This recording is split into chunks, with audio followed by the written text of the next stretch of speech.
Bueno, mi nombre es Marcelo Espina, soy uno de los socios y fundadores de Patterns.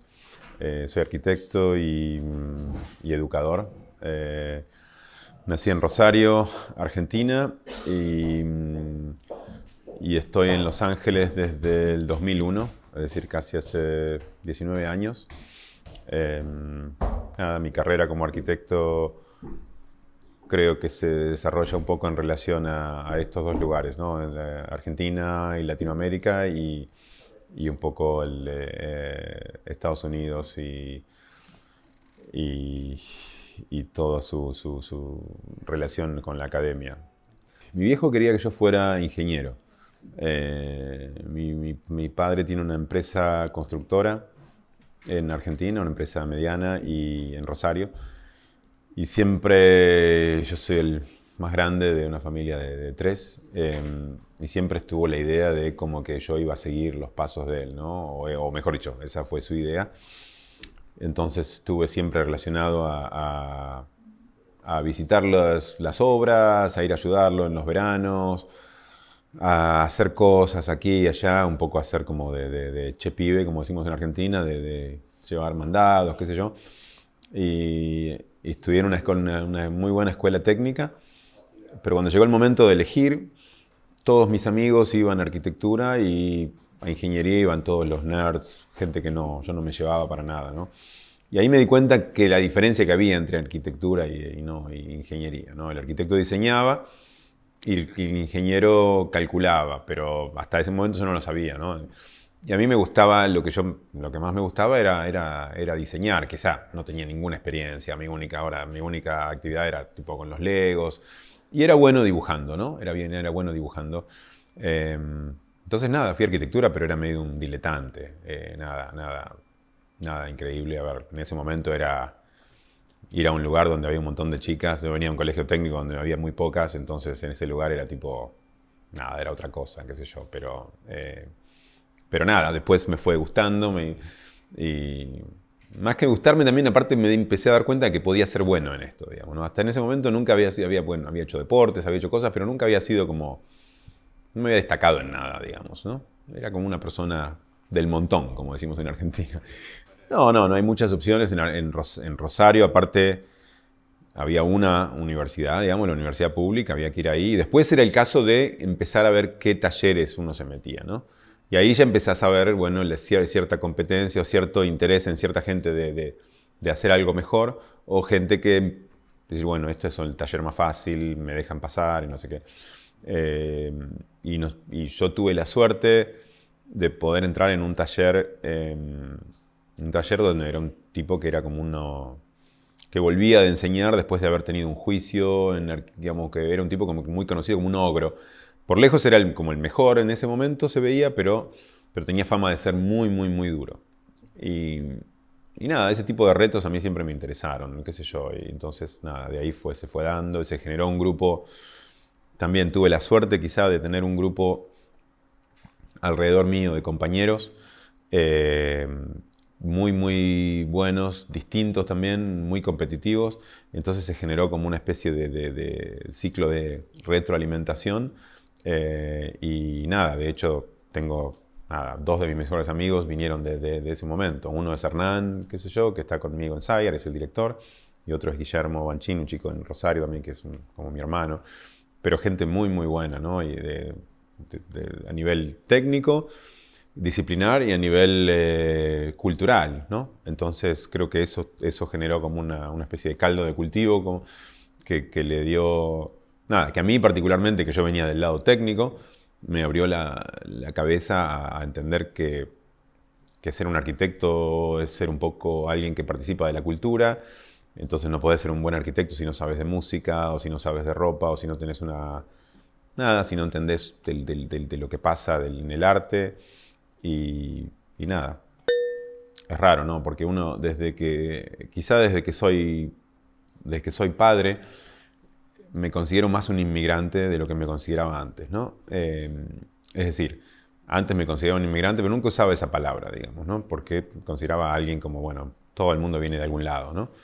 Eh, pero creo que esa hibridez de ser un inmigrante, es decir, de haber nacido en un lugar y haberte ido a otro lado, diferente quizá de lo que fue mi abuelo italiano, que se tuvo que ir de Italia porque no tenían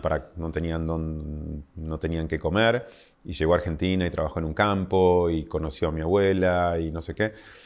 Nuestro caso fue distinto, ¿no? O sea, yo me vine a estudiar, volví a Argentina por 3 años, nunca pensé que me iba a emigrar y vine acá a una posibilidad y me quedé. A ver, yo me considero argentino, digamos, ¿no? Si vos me preguntás, soy argentino, creo que mi educación, mi idiosincrasia es de un argentino. ¿Qué es lo que quiere decir eso, digamos? A ver, es complicado porque Argentina es como un lugar muy, muy raro también a ese nivel, ¿no? Mismo en Latinoamérica. Uh, Después, como arquitecto, quizás soy más híbrido, ¿no? Pero creo que siempre traté de buscar, y cuanto más problemas más hacemos, trato de por lo menos de encajar un poco una idea cultural de nuestro trabajo. Quizá, a ver, quizá nuestro trabajo es muy, muy diferente también al trabajo que se produce en Latinoamérica y especialmente en Argentina y aún más en Rosario. Entonces, creo que quizá, digamos, a mí nadie me ve como un argentino desde ahí, pero yo me veo más un argentino, digamos, ¿no? O sea, o trato de no asimilarme tanto, qué sé yo, a la escuela de Los Ángeles o a lugares que son lugares comunes, lugares respetados por mí, pero también creo que yo traigo, o nosotros, o nuestro trabajo trae otra carga, otro interés, digamos, el interés por lo sólido, por lo monolítico, por ciertas cosas que tienen mucho que ver con mi formación de arquitecto en Sudamérica y en Argentina. A ver, toda esta historia comienza un poco con un par de fenómenos, ¿no? Primero aparece como, a ver, lo que llegue a Sudamérica en ese momento, la deconstrucción, ¿no? Y, y que hasta ese momento, qué sé yo miraba a Richard Mayer, que era lo más avanzado de lo que no eran pomos, digamos, que nunca me interesó y en el taller donde yo estaba no era una cosa que se apoyaba. Aparece la deconstrucción y empiezan a aparecer otras cosas, ¿no? Interesantes, ¿no? Que quizás no entendía, pero empiezo a entender, a tratar de leer, a tratar de entender cómo estas formas, cómo estos dibujos tenían que ver con lo que uno pensaba de lo que era arquitectura. Después aparece una cosa que es una prebienal en Rosario, un grupo de gente, el grupo R, entre los cuales estaba Gerardo Caballero y Rafael Iglesia, que empiezan a traer como gente alrededor, que empiezan a fomentar otra línea de pensamiento en la arquitectura. Y después termino trabajando para Gerardo Caballero, juntamente con Hernán, digamos, haciendo una internship, algo, una pasantía, qué sé yo, pero eso también nos abre un poco las puertas, me abre un poco las puertas a ver que, primero, alguien que había estado en Estados Unidos, que iba y volvía a Estados Unidos, que traía material que era como ver otro mundo, digamos, que en ese momento en Argentina y en Rosario más aún no existía. Entonces ya la idea de empezar a pensar, decir, bueno, que existe otra visión, existe otra forma, hay algo más allá de uno terminar y graduarse, eh, empieza a ver. De hecho, empiezo a estudiar inglés en cuarto año, no sabía pedo de inglés, entonces empezar a prepararme para esto, que en realidad era como una cosa muy lejana, digamos, ¿no? Yo nunca fui una persona de viajar mucho, más allá del viaje de egresados que se hace en Argentina, no sé qué, y fui a Europa por 3 meses, pero ya ahí tenía como una idea fija, de decir, voy a ir a estudiar. Y después empezar a buscar, y bueno, Harvard obviamente, Columbia me recomendaban, pero no entendía nada bien lo que pasaba, pero siempre Harvard me pareció como un lugar más común, donde voy a hacer más de lo que conozco, digamos, y Columbia me parecía como un mundo nuevo y me pareció que era interesante, digamos. Ni sabía con qué me iba a encontrar, la verdad, ¿no? Y nada, fui, qué sé yo, creo que fue el primero de mi ciudad. Bueno, había una chica que había ido antes, pero vivía en Nueva York. De ir, después vino Hernán, después empezó a venir, qué sé yo, vino otra gente, ¿no? Eh, pero nada, había como mucho de esto de tipo saltar al vacío y no saber si vas a caer unos metros o... En Argentina fue como mucha gente, un poco creo que fuimos, digamos, yo me considero un poco un paria dentro de eso porque creo que hubo profesores con lo cual tuvimos relaciones complicadas, Gente como Gerardo Caballero fue importante en su momento. No tanto como un maestro, sino alguien como que, que parecía como un norte importante en ese momento. Después en Colombia, qué sé yo, mi relación con gente como con alguien como Jesse Reiser, de Reiser y Memoto, con el cual estudié. Después lo invité a enseñar y enseñamos juntos, o fui su asistente en un taller en La Ditela, en Buenos Aires. Eh, También, bueno, trabajé para ellos. eh, y ahora es como un mentor y amigo. Él fue una persona muy importante. También gente como menos conocida, como Keller Easterling en su momento, más académica quizá, y no alguien que está en la práctica de la arquitectura, fue importante. Eh, y después también quizás yo, qué sé yo, considero a alguien para el que no trabajé, digamos, Georgina trabajó para él, alguien como Tom Main, eh, ha sido muy una figura importante, como una casi medio paternal o un norte en la forma de operar, la forma de la ambición, la energía, creo que en Los Ángeles ha sido muy importante.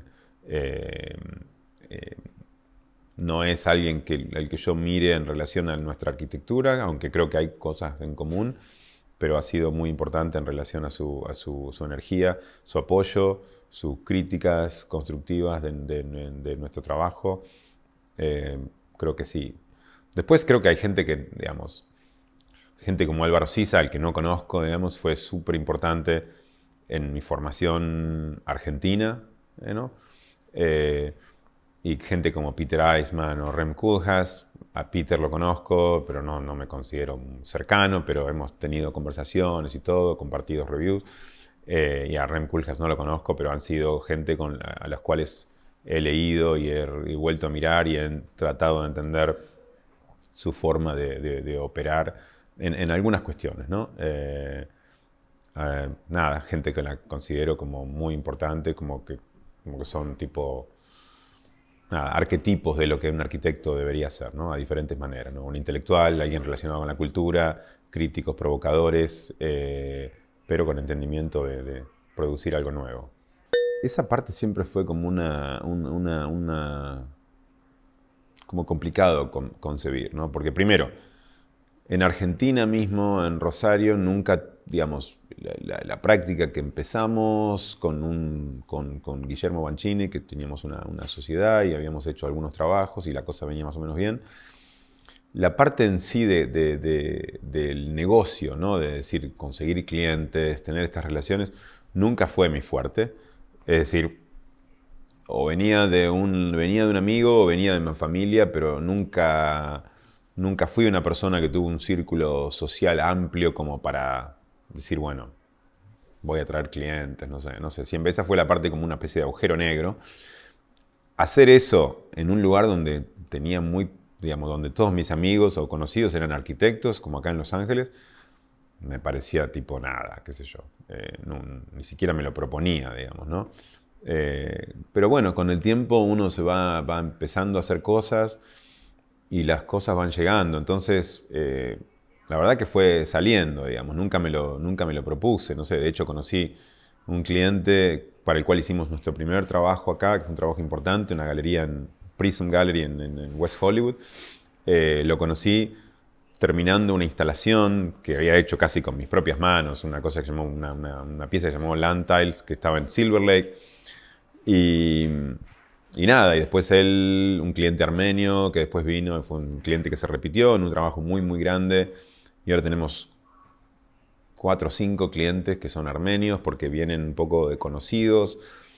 Nada, no sé, es como que se va dando. La verdad que esa parte esa parte de nuestra profesión, no de la disciplina, de la arquitectura, es la parte quizá más complicada que, que- que disfruto a veces de cosas que van pasando, pero nunca me termina de cerrar completamente de cómo uno llega a eso, digamos, ¿no? Porque no hay una solución. Entonces, nada, pero sí, a ver, es muy duro trabajar acá es diferente, ¿no? Y digamos, las reglas son diferentes, los códigos son diferentes, los materiales son diferentes, y eso no es una cuestión menor, digamos, y afecta la visión que uno tiene de la forma de operar, ¿no? La formación que yo tenía acá era una formación académica, digamos, ¿no? Es una cosa es estudiar en Columbia, trabajar para Jesse y Nánaco. A ver, ese es el tema. Quizás yo nunca trabajé acá para una oficina corporativa o una oficina que está produciendo edificios y todo eso. Y eso yo siempre, y eso lo vi desde temprano momento como una especie de hándicap, ¿no? Algo que decir, bueno, como yo nunca trabajé en estos lugares, ¿cómo voy a hacer? ¿No? Georgina tenía más experiencia, digamos que trabajó por lo menos en Morfosis, pero tampoco había sido como esos animales de oficina, tipos que se cargaron la oficina al hombro, sabían todo, ¿no? Eh, y nada, a ver, uno tiene que ir haciendo las cosas como la vas haciendo, ¿no? Pero creo que se puede, digamos, ¿no? O sea, de hecho, lo que antes veía como un tema de un hándicap, como un tema de una debilidad, después lo empecé a ver como nada, como una posible destreza, ¿no? De decir, bueno, no trabajé para nadie, digamos, no tengo una especie de mentor así. Pero después hay gente como que te va viendo, que yo conociendo, colegas, ¿no? Con los cuales uno tiene una relación de diferente generación, que empiezan a ver y empiezan a sugerir cosas, qué sé yo, digamos. Los arquitectos no tienen clientes como para pasar clientes, digamos, eso no existe, digamos. Pero, pero existe esta relación, y sobre todo en Los Ángeles es un lugar muy abierto y muy cordial a ese nivel, donde todo el mundo está dispuesto a ayudarte, ¿no? Y en eso ha sido buenísimo. Y siento en eso que Los Ángeles es como mi ciudad, ¿no? A ver, mi vida se divide como en tres partes, ¿no? Una parte mi familia, otra parte SciArc y otra parte la oficina, ¿no? Y trato de más o menos de mantener un equilibrio en eso, ¿no? Me encanta enseñar, pero también me encanta enseñar de una manera donde mi trabajo, mis pensamientos, mis ansiedades se trasladan en problemas que trato de llevar y posicionar en un ambiente académico, porque si no, no puedo, nada. Mi cabeza no da para pensar, para dividirse de dos maneras diferentes, ¿no? Entiendo que la academia tiene distintas presiones que la práctica, pero entiendo que hay momentos donde hay momentos donde estas cosas se cruzan y trato de explorar esos momentos donde se cruzan. En nuestra oficina, a ver, siempre hay como la periferia de las cosas en la oficina afecta a mis ideas académicas, tanto como de investigación o de especulación en estudios o seminarios, ¿no? Y después en la oficina tratamos de construir ideas, ¿no? De generar ideas, de generar contenido, sustancia, digamos, de una manera desde donde poder operar y no solamente hacer proyectos y esperar que las cosas más o menos vayan pasando. Y después, obviamente, tratar de generar masa construida, digamos, ¿no? O sea, no creo que la arquitectura sea solamente el hecho construido, como decían algunos de mis amigos en Rosario, en Argentina. Sí creo que es importante para un arquitecto que los proyectos se construyan, digamos, ¿no? Creo que hay importancia en proyectos que se construyen y que no se construyen. De hecho, la historia de la arquitectura está llena de ambos casos.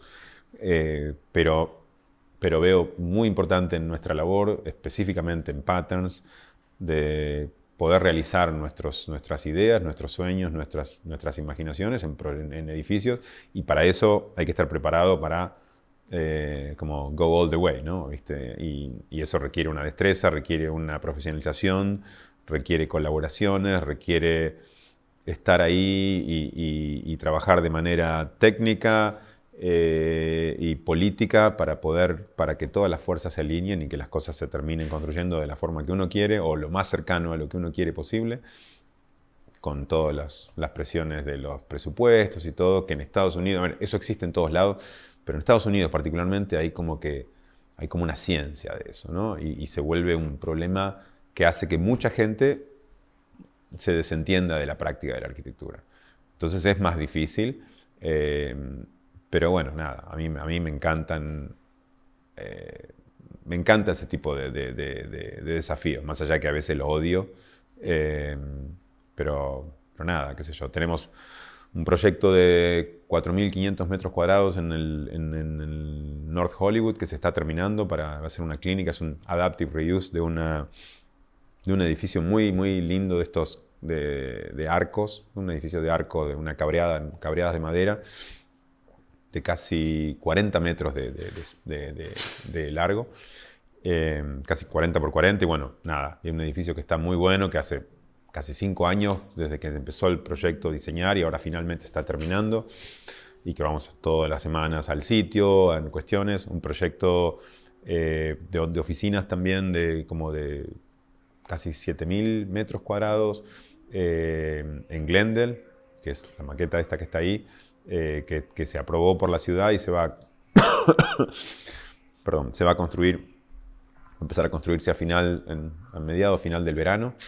Un proyecto de 3 torres muy grandes que estamos haciendo en colaboración con SOM, que con suerte vamos a empezar en la parte de diseño esquemático ahora, pero se aprobó por la ciudad también. Es un proyecto de 180.000 metros cuadrados, para los cuales somos una pequeña parte de ese proyecto, pero lo suficiente como para dejar nuestra marca en algo que va a tener un impacto en la ciudad, digamos, ¿no? Entonces, digo, tenemos proyectos en Indonesia que todavía no se han empezado a construir, teníamos una casa en Mykonos también que está en eso, proyectos en Argentina que fueron muy importantes, no ahora, pero se han construido 2 edificios y una casa, pero en este momento estamos súper enfocados en tratar de dejar nuestro sello, de construir en Los Ángeles, es decir, de participar en la modernización, en el desarrollo de nuestra propia ciudad, y con todos los problemas, los conflictos, la política que eso trae, ¿no? Aparte porque hay como una cuestión de cercanía, ¿no? Siempre nosotros, yo autodefiní nuestra práctica por el hecho de nuestra extranjería como una práctica más global, porque es cierto, no somos una oficina de Los Ángeles, tampoco somos una oficina de Rosario, somos una oficina de todos lados y de ningún lado, pero el hecho de poder concentrarse y poder construir y poder hacer proyectos en nuestra propia ciudad, en un momento importante, digamos, con lo que está pasando en Los Ángeles y lo que va a pasar, lo considero súper importante, digamos, y me da como orgullo y nada, y ganas de seguir trabajando. Bueno, yo vine a SCI-Arc de hecho, vinimos a Los Ángeles porque yo iba a enseñar en SCI-Arc justamente con Hernán, íbamos a enseñar en un posgrado en el 2001. Vinimos acá, como por un verano, digamos, a decir, bueno, yo enseño, Georgina iba a hacer un internship, qué sé yo, para estar acá un tiempo, conocer Los Ángeles, nunca habíamos venido. Y nada, y se dio la posibilidad de quedarnos y nos fuimos quedando. Georgina empezó a trabajar para Tom Main, yo seguí enseñando en SCI-Arc y nada, la verdad que me gustó. En ese momento era otro momento, ¿no? Era otro momento donde estaba la idea de que enseñás un poco y después haces concursos y de alguna forma se va a generar una práctica. Creo que quizá este fue como esta cosa que salió de los 90, de muchos lugares como de oficinas que salieron, o gente que enseñaba en Columbia, como Jesse, como Greg Lynn, como Stan Allen, Hani Rashid, no sé. Quizá Alejandro Zaira-Polo y Farshid representan como la apoteosis de ese modelo, hasta cierto punto, ¿no? Porque quizá tampoco, digamos, resultó en un momento ganar un concurso, empezar una oficina y después por otras cuestiones quizá todo eso desapareció y la verdad que al final le tienen que poner el mismo esfuerzo que gente que no ganó ningún concurso, ¿no? Pero digo, estaba esa idea, ¿no? Y creo que esa idea alimentó mucho tiempo el trabajo, pero después, después fue cambiando otras cosas. La parte académica siempre fue como muy importante, ¿no? Porque era el lugar donde era la usina donde yo desarrollaba mis ideas y nuevas técnicas, y además el contagio de estudiantes que vienen con nuevas ideas, de colegas que traen nuevas ideas o nuevas técnicas, va haciendo un lugar como SCI-Arc, que es un lugar fantástico, ¿no? Es como una burbuja que desafía desafía el tiempo, desafía la gravedad, desafía el poder que tiene la realidad de ser como una especie de mochila pesada, ¿no? En esa burbuja es como que todo es negociable, ¿no? Y creo que es un mundo increíble. Es un mundo increíble para nuestros estudiantes, es un mundo increíble para nuestro faculty. Y para mí ha sido, digamos, creo que no podríamos hacer el trabajo que hacemos si no hubiéramos estado en relación con, bueno, yo con SCIARC, Georgina con UCLA, pero por otro lado también hacemos una diferencia más y más y más grande cada vez entre el trabajo de nuestra oficina y el trabajo académico, ¿no? Creo que trabajar en una oficina implica otro tipo de sensibilidad, otro tipo de ojo, otro tipo de mano, otro tipo de tiempo, y, y eso es algo que me llevó un tiempo aprender, pero cuando lo aprendí me di cuenta de que había que separar las cosas, ¿no? Es decir, los tiempos de SCIARC no son los tiempos de nuestra oficina. Es decir, en SCIARC cada nuevo estudiante espera que yo tenga algo nuevo para enseñar, porque es la ley de la tierra en SCIARC, ¿no? La idea de la perpetuidad de lo nuevo, mientras que en la oficina, si un edificio lleva 3 a 5 años, digamos, entonces no puede estar haciendo algo siempre nuevo, porque también si haces algo siempre nuevo, esto se va a hacer viejo a medida que aparezca lo próximo nuevo, y uno no puede estar hipotecando el trabajo todo el tiempo. Entonces es una relación complicada, pero también como bellísima en relación a lo que aporta mutuamente. Yo ahora enseño mucho, soy parte del grupo de enseña tesis para los undergrads, ¿no? Entonces los contenidos ya un poco que ya vienen, pero obviamente los estudiantes que gravitan hacia mí saben un poco mi interés por la forma, por la masa, por la iconicidad o los iconos mudos, que es el nombre, iconos mudos, bueno, mute icons en inglés es el nombre de nuestro nuevo libro que tendría que aparecer a fin del verano también. Y el interés por como lo dicotómico, la dialéctica quizá entre modelos que aparentemente, entre modelos o ideales o nociones que están aparentemente en las antípodas unas de otras.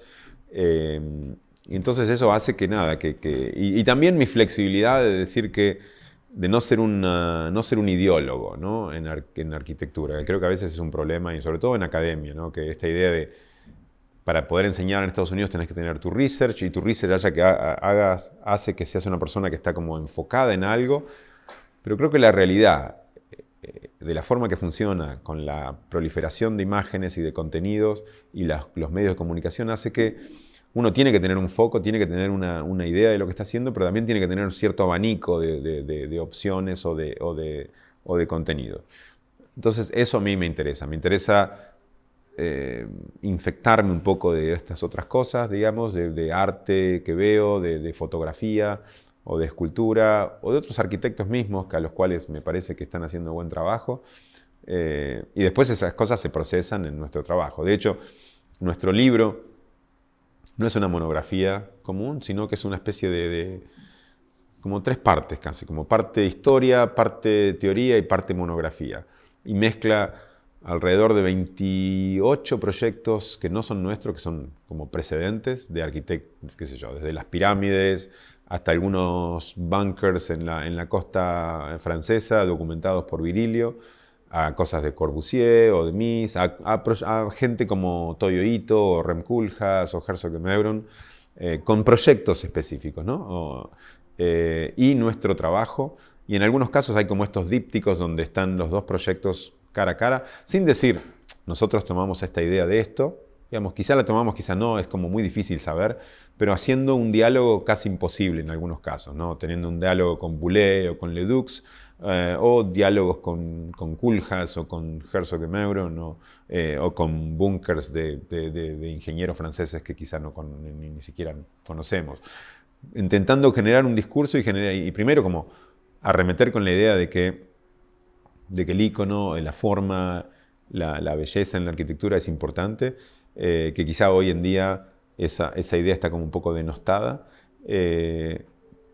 Posicionar nuestra idea de belleza, que tiene un poco que ver con esta dialéctica entre la capacidad para comunicar y la elección de retraerse. Y también apuntalar la idea de que los edificios, y no tanto los arquitectos, los edificios en sí, son como obras de comunicación, digamos, obras de teoría, obras de historia y obras de práctica, con los cuales uno puede construir teorías, ¿no? Entonces, de hecho, hay como mucho texto que está relacionado, es decir, nuestra opinión o nuestro discurso sobre cada uno de estos proyectos, sobre los proyectos en dicotomías, sobre puntos futuros de la arquitectura que la arquitectura debería explorar, y una serie de conversaciones y textos de otra gente que apuntalan esas líneas de trabajo, ¿no? Y nuestro trabajo parece casi como apéndice, más que el centro, el centro del libro. A ver, yo creo que está bueno, ¿eh? Es una ventaja y también se vuelve una desventaja después si uno quiere ser un arquitecto serio, quiere ser un arquitecto, no sé, relevante, trascendente, ¿no? Creo que en un momento había esta cosa quizá como media colonialista, ¿no? De la arquitectura, donde todo venía o de Europa o de Estados Unidos, ¿no?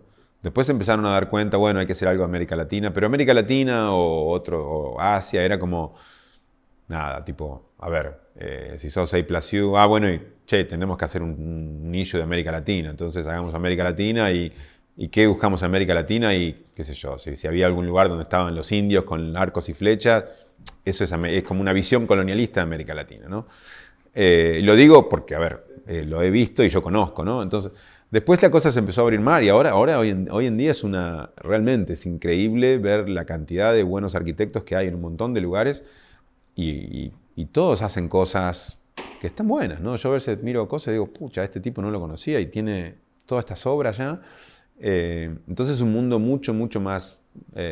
y creo que en ese sentido, ahora estando en lugares como más centrales, si querés, no quiero ser colonialista, pero en lugares como Los Ángeles o como Nueva York, a veces es más difícil producir algo auténtico al mismo nivel de que una obra quizá en Argentina o en Chile pueda ser auténtica, digamos, ¿no? Porque no sé, porque los materiales aquí o las formas de producción son como mucho más industrializadas, entonces ya no existe más esta relación con el material que puedes tener en alguna villa en Suiza. Entonces a ver, eso pone mucha presión en el trabajo, es decir, cómo generás algo que sea auténtico. Y lo auténtico no es solamente lo nuevo, esta cosa de, no sé, Frank, de usar titanio, qué sé yo, que fue muy importante en un momento, no es solamente usar un material que no se usó o, ¿viste? O hacer una forma que no se hizo, sino encontrar un balance sutil quizá entre la forma, el espacio, el uso, el programa de un edificio como para poner de manifiesto algo que es diferente, ¿no? Digamos, nosotros estamos envueltos en hacer algo de eso, ¿no? Y creo que, bueno, a veces uno lo logra, a veces no lo logra, a veces logra partes de eso. Nunca me propuse o ni siquiera lo pensé dejar de hacer arquitectura, digamos, ¿no? Como esta gente que hace como una conferencia de prensa y dice, no voy a hacer más práctica, digamos. Me acuerdo, Lars Pybrook hizo una vez, me acuerdo que hizo una conferencia de prensa en la EE diciendo que dejaba la práctica, digamos, ¿sí? Y la verdad, no sé, qué sé yo, digo, habrá tenido sus motivos, pero no. No, a ver, qué sé yo, digamos, soy una persona, digamos, muy ambiciosa a ese nivel y tengo intereses de poder hacer cosas significativas y qué sé yo, y poder lograr alguna de esas cosas sin ser como demasiado grandilocuente o demasiado ambicioso es importante, digamos, ¿no? Pero quizá lograr, no sé, algo que deje una marca no solamente es cuestiones de imagen o iconográficas de una cultura, sino también en cuestiones más como del día a día, ¿no? De poder hacer algo, poder llegar con la arquitectura a contar historias o relacionar con narrativas de cuestiones que están pasando en el día a día. No sé, no quiero sonar como sensiblero con esto, porque el trabajo que hacemos nosotros no va para nada en esa dirección, pero no va en contra tampoco, no va a decir, nosotros no tenemos nada en contra de solucionar el problema de los homeless, simplemente nunca hemos tenido una oportunidad de poder hacer algo para eso. Si se presentara, la tomaríamos con la misma seriedad con la que tomamos cualquier otro proyecto, ¿no? Pero no sé, hay como lugares que me interesan, digamos, me interesa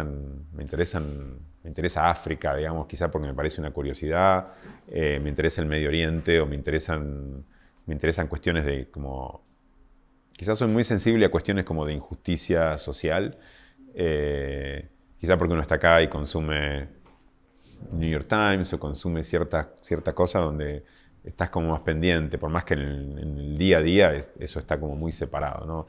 Cómo tratar de relacionar la arquitectura con esas cuestiones sin volverse alguien que va ahí a ver si puede ayudar a construir una pequeña casita a alguien en medio de África, que no creo que no sería ni bueno ni sería tan útil. Encontrar una forma de conectar estas cosas me parecería un desafío y es algo que me gustaría hacer. Qué sé yo, a ver, pasa eso porque, bueno, no sé, pasa y pasa esta cosa media colonialista de ir ¿viste? A ir allá y sacarle fotos a los pobres o, ¿viste? Sacarle fotos a las villas que son coloridas. Eh, yo me acuerdo, nunca me enojé tanto con alguien y aparte, sabiendo que me estaba enojando, hice el punto de no intentar civilizar mi enojo después de una charla de, ¿cómo se llamaba? Alfredo Willenburg, era el decano de la ETH venezolano, pero bueno, estaba mostrando una película sobre la Torre David, ¿no? Y mostraba videos y veías chicos corriendo en el piso 20, en terrazas sin verandas. Y estaba haciendo un argumento que me parecía súper problemático, peligroso, te diría inmoral, ¿no? La cosa de que aparentemente toda esta gente viviendo en estos lugares era feliz, digamos, ¿no? Primero, no hay manera de saber si eran felices o no, ya que aparecían felices en estos videos. Segundo, si eran o no felices, digamos, es como decir, no importa, digamos, ¿no? O sea, las cosas están bien o están mal, digamos, ¿no? Y eso claramente estaba mal. Y me pareció terrible, digamos, ¿no? Sobre todo porque en la audiencia de Estados Unidos esta cosa se consume como se consume una serie de Netflix, digamos, ¿no? Es una cosa lejana, ¿no? Más allá de que están los hombres y todo, que es una cosa que está ahí. Y me acuerdo que me enojé muchísimo y nada, y lo puse de manifiesto, mi enojo, digamos, como para hacer un punto, ¿no? Para que la gente supiera que cuando lleguen ese tipo de cuestiones hay que tener cuidado porque no es más un tema de que sí, seguramente luce algo interesante, ¿no? Sacar una foto de una villa desde arriba y ver los colores y los patrones, pero hay algo mucho más complejo de ahí. Creo que, no sé, a ver, creo que es complicado eso porque por un lado está bien que haya un interés en esos problemas, pero hay que pasar esta cuestión superficial de decir de esta cosa que es distinto, qué sé yo, y mirá qué felices que son los pobres, no sé qué, ¿viste? Viven contentos en las favelas. Nada, ese tipo de simplificaciones yo las aborrezco y creo que todavía en alguna forma, de una forma más intelectualizada y no sé qué, siguen pasando en Estados Unidos y no sé, qué sé yo, es como siempre. Lo primero que pienso siempre es que es importante que esa gente vaya y tenga como una discusión con la gente de ahí, porque para entender lo estúpido y lo fútil de muchos de esos intereses, ¿no? A ver, pasa en todos los sentidos. Creo que eso mismo trasladado a proyectos me parece que está bien, ¿no?